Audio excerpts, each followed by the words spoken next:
नमस्कार. आऊचा खाऊ या यूट्यूब चॅनलवर मी मेधा तुमच्या सगळ्यांचं मनापासून स्वागत करते. चैत्र महिना चालू आहे, उन्हाचा भरपूर त्रास होतो.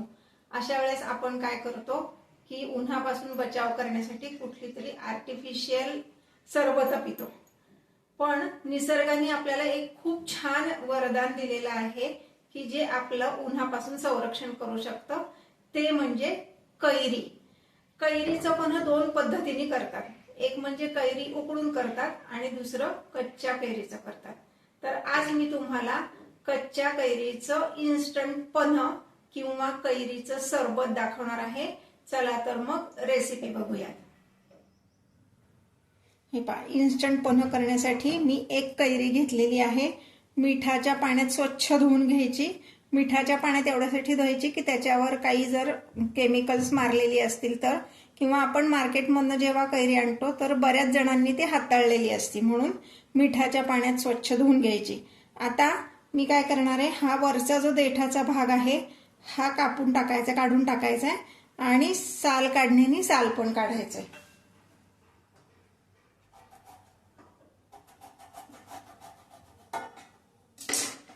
हे पासा हा देठाचा भाग काढायचा आहे आणि आपण जे काकडीचं साल काढतो की नाही त्याच साल काढणीने कैरीची पण साल काढायची.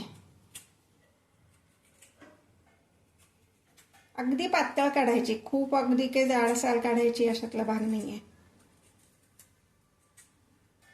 तुमच्याकडे आवडत असेल तर तुम्ही सालासहित घेतलं तरी चालणार आहे. आता ही कैरी मी किसून घेणार आहे. आपली नेहमीची जी किसणी असते खोबरं किसायची त्यांनीच किसायचं आहे.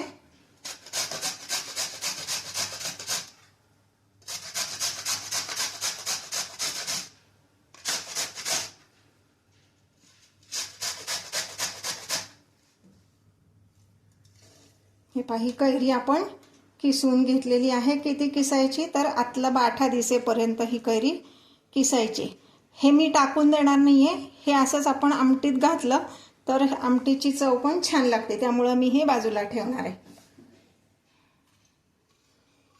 आता हा जो कैरीचा किस आहे हा मोजून घ्यायचा आहे.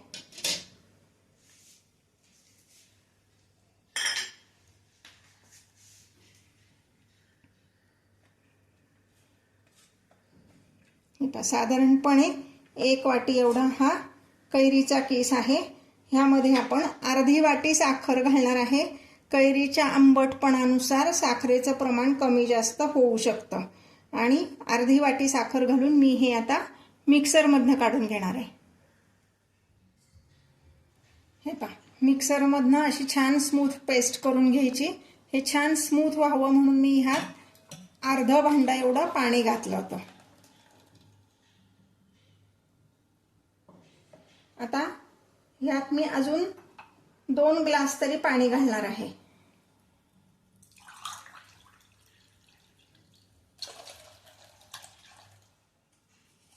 आता ह्यामध्ये मी घालणार आहे पाव चमचा एवढं काळं मीठ,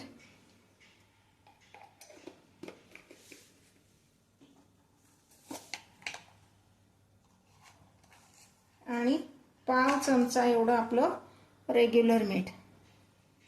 आता पाण्याचं प्रमाण सुद्धा थोडंसं बदलू शकतं.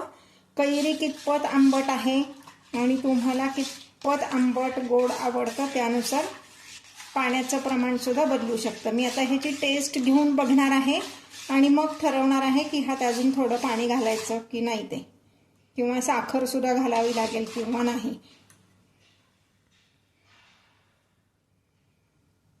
अजून मी 1 ग्लासभर ह्यात पाणी घालते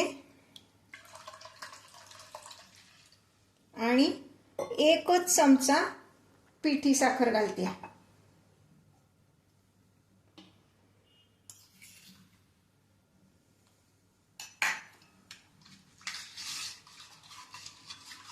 हे प्रमाण मात्र तुम्हाला तुमच्या आवडीनुसार थोडंसं कमी जास्त करावं लागणार आहे. आवडीनुसार म्हणण्यापेक्षा कैरी किती आंबट आहे त्यानुसार हे प्रमाण थोडंसं कमी जास्त होतं. आता मी हे काही गाळून घेतलेलं नाहीये, आमच्याकडे हे असंच पल्प सहित आवडतं.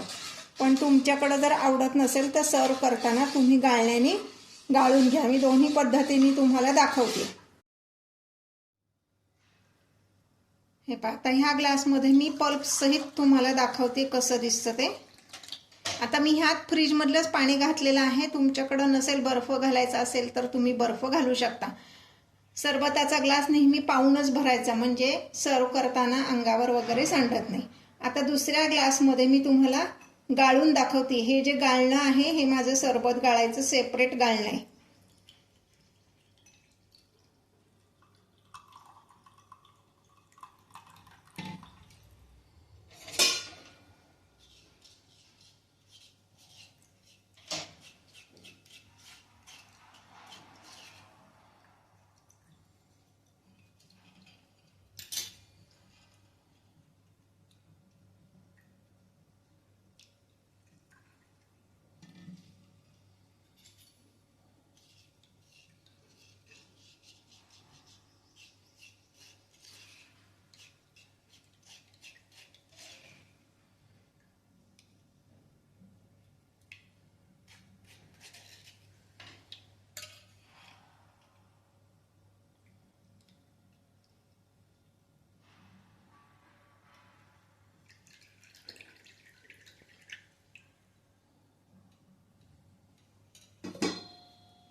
हे पहा, हे पल्पवालं तसंच घेतलेलं पण आहे आणि हे गाळून घेतलेलं आहे. तुमच्या आवडीनुसार तुम्ही करू शकता.